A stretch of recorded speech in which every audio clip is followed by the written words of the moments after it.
Hi there, welcome back. We're going to do something a little different today, as always. What you see is Spanish French toast. At least it's one version of Spanish French toast. Forgive me, I'm not going to attempt to say the Spanish word. And we're going to make it right now.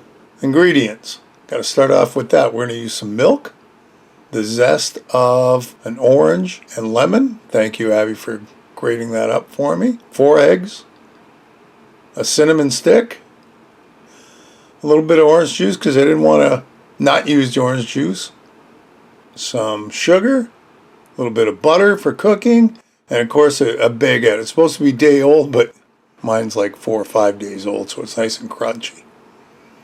So let's work with the baguette first. We got to cut it into pieces, an inch thick, and it's pretty stale right now. So it's giving me a little bit of a hard time cutting it, even with the bread knife. So you can see they're just kind of, yeah, well, we managed.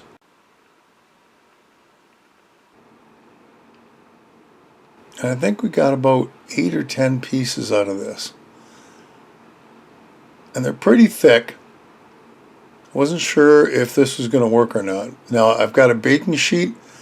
You need it with edges on it because we're going to pour the liquid into this baking sheet.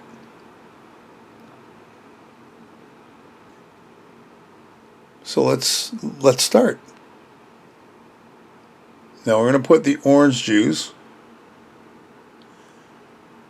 into our pan and then all the zest. Now the zest gives it a little bit of a kick, which is pretty cool. I wasn't so sure this was going to work, but the flavors are really nice. So our zest is in.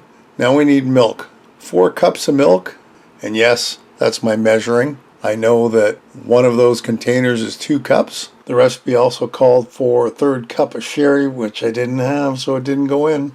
And let's not forget the cinnamon stick. In she goes. We're going to slowly on medium heat bring it up to a boil. Once it's done, we take it off the element, mix it around, and then when we're done, we realize we forgot the sugar. So in goes the sugar. We're going to bring it back up to a boil, stirring all the way through.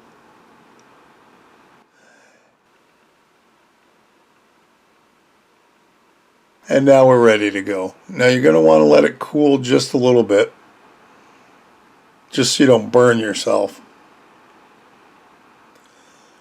Well, here's our bread, all nicely lined up. Now we're going to try and carefully pour it right from the pan onto the bread. And you can see the steam coming off the milk mixture. I didn't really make a disaster. Then I realized, let's put it all together. Now the idea it being that you're going to let it soak for about 5 minutes. Flip everything over, let it soak for another 5 minutes. And when we're done, pretty well ready to go. So here's our eggs. We have 4 eggs, 1, 2, 3, 4, and don't worry about the broken yolk because we're just going to mix it all together. Beautiful. Let's put that over.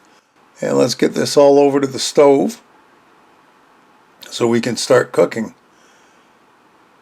Now into our pan, some butter. You can use olive oil. Actually, the recipe called for olive oil. And from the recipes I've seen, they don't put a little bit in there like you would normally do with regular French toast. They actually put like looks like a 1/2 inch of oil in there. 1 cup's worth of oil, which seems like a lot. Now there's our eggs. What we're going to do here, I'll show you, is we're just going to take our bread and soak it in the egg, just trying to cover it all. And don't forget, it's already soaked, so you don't need to let it won't seep in, but hopefully the rest of the mix is seeped in. So let's put it in the pan. And there is our bread, yummy. Now when it's golden on the bottom, we're going to flip it over. Takes a few minutes, not really that long at all. I'm going to try one, and that looks really good. Look at that. I almost thought they were overcooked, but they turned out just beautiful. Look at that. That looks gorgeous. Now, if the other end crisps up just like that, you end up with something like that. And there is our Spanish French toast. Got to get it on a plate. There.